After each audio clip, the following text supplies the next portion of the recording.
नाक के डसे का भला इलाज हो जाए, लेकिन औरतों के घुटने से ऊपर फरफराते कपड़ों पर अगर नजर डल चुके पुरुषों का कोई इलाज नहीं है। नमस्कार, मैं हूं आपके साथ हर्षा शर्मा और आप देख रहे हैं नजर टुडे। हिंदुस्तान से कुछ 3000 किलोमीटर की दूरी पर एक देश है जिसका नाम है ईरान। अक्सर तेल को लेकर चर्चाओं में रहता है।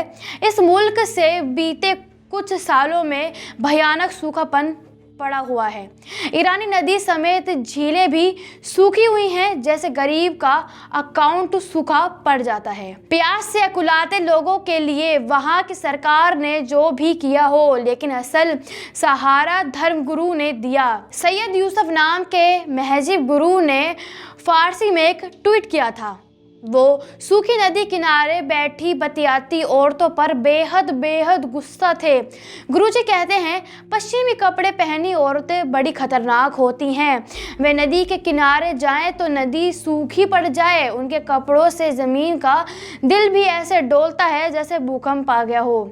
ये बात है साल 2014 की। धर्मगुरु के चेताने के बाद भी खिलंदर औरतों पर कोई एक्शन नहीं हुआ। नतीजा ये रहा कि वे घुटनों तक की फ्रॉक और खुले कंधे की ड्रेस पहनकर नदी सराहने पर जाती रहीं। पानी सूखा पड़ता रहा। खारे पानी की झील के किनारे नमक की पपड़ियाँ जमती रहीं। अब शर्म से फटी ज़मीन वाले इस देश से बहुत से लोग यहाँ वहाँ पलायन करने के लिए जाते रहे। बस औरतें ढीठ की ढीठ बनी हुई खुश रंग हवादार कपड़े पहनी रही और सैर सपाटे पर निकल गई। ईरानी बेसबक रहा, लेकिन जापान तेज तर्रार का देश है। दूसरों की भूल से सीखने वाला है ये देश। औरतें हद में रहें, इसलिए उसने समय रहते ही एक बड़ा फैसला ले लिया। जापान में स्कूल में लड़कियां पोनीटेल यानी एक किस्म की चोटी नहीं करके जा सकती। वजह सिर्फ इतनी सी है, इसे तनी हुई गर्दन दिखती है जिससे लड़कों का ईमान डोल जाएगा।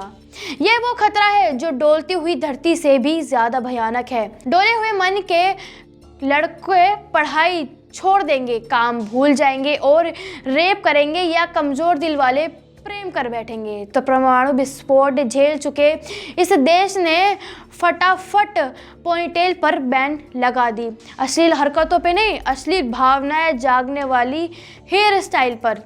बुलेट ट्रेन वाले इस देश में लड़कियां के बाल और बोहों के लिए भी एक नियम बनाया गया है। हाँ जी, हम आपको बताते हैं।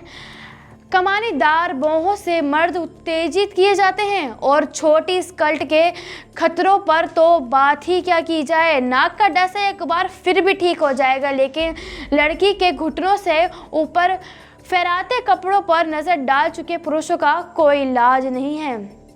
इस डर के सुगबगाहट जापान से होती हुई सीधा पाकिस्तान तक जा पहुंचती है। कुछ ही महीने पहले वहां के प्रधानमंत्री इमरान खान ने एक संवेदनशील बयान दिया था।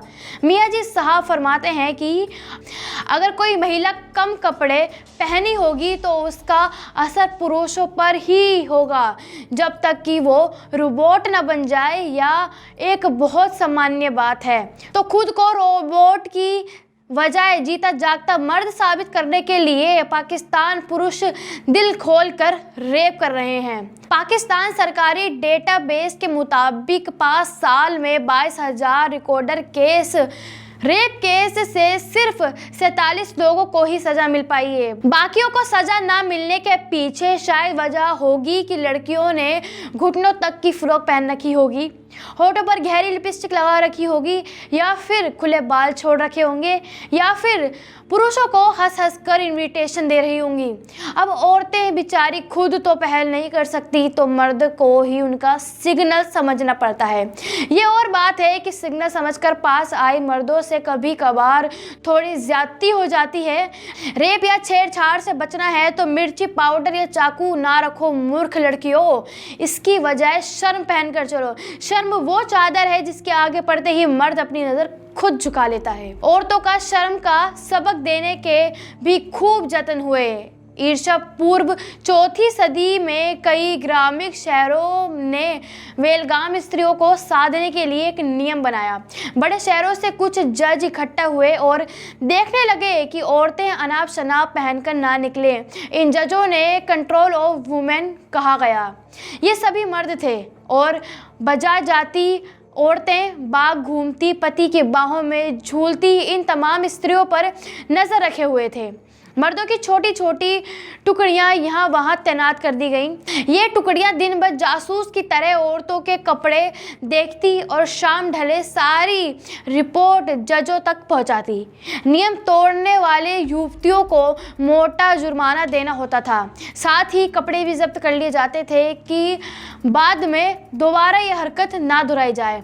उस दौरान में रोमन औरतों के पास थोड़ी छूट थी, लेकिन इतनी ही जितने से वो भ्रम में जी सके। 215 ईसा पूर्व वहां लेक्स ओपिया नाम से कानून बनाया गया था। ये कोड़े की मार पर पक्का करता था कि किस दर्जे की औरत सोने के कितने हार या चूड़ियां पहन सकती है। इस कायदे के ढेरों फायदे थे। औरतों को बांटा जा सकता था। एक फायदा यह भी था कि खाली बैठकर पति या पिता के पास उड़ाती मुफ्तखोर स्त्रियां पर लगाम कसी जा सके। कुछ सैकड़ा सालों तक सब कुछ नियम के मुताबिक चला। फिर औरतों के भीतर इनकलाब उबलने लगा। अमीर अप्पा कहने लगी कि सोने की चैन पहनने से उन्हें खुजली होती है, तो अब हम बिना गहनों के ही चलेंगे। इधर गरीबन कहने लगी कि जब शौक है तो हम भला नंगे बच्चे गले के साथ ही क्यों जिए, हम तो नौलखा ही पहनेंगे। जिद इतनी बढ़ गई कि अमीर गरीब मालिक गुलाम सारी की सारी औरतें चौक पर इकट्ठा हो गई। रोमन इतिहासकार टाइटस लिवियोरस ने अपनी किताब में इस घटना को लिखा है। वो मर्दों के किलों को घेरने लगी, अपनी पतली आवाज़ में बेडर नारे लगाने लगी। काम रुक गया, घर लौटे मर्द ठहर गए। जब बीवियां आंदोलन करेंगी तो घर पर चाय कौन पिलाएगा। सबकी सब लेक्स ओपिया को हटाने की मांग करने लगी थी। आखिरकार 1989 ईसा पूर्व कपड़े गहनों को ये नियम हटाना ही पड़ा। औरतों के पालतू से भागी बनने के ये कहानी लाखों चंद पुरानी है, लेकिन वक्त भी टिका हुआ है। स्त्री देह पर, चाहे वो जापान हो, भारत हो या पाकिस्तान हो, कोई बालों से बहक जाता है तो कोई गलों से। इस बहका बहकी को ख़त्म करने के लिए कोई अदालत नहीं बनाई गई है, क्योंकि क्रांतिकारी जुलूस नहीं निकलेगा। किसी दिमाग से ये फुफंद अपने आप नहीं झड़ेगी। ये पहल करनी होगी हम औरतों को इस बार कुछ इतनी ज़ोर से कि कपड़े गहनों का ये तिलस्म इनकार हमेशा के लिए टूट जाए। उसी दौरान में रोमान औरतों के पास थोड़ी छूट थी, लेकिन इतनी ही जिससे वे भ्रम में जी सकें। ऐसे रोमांचक कहानी के लिए देखते रहिए नज़र टुडे। धन्यवाद।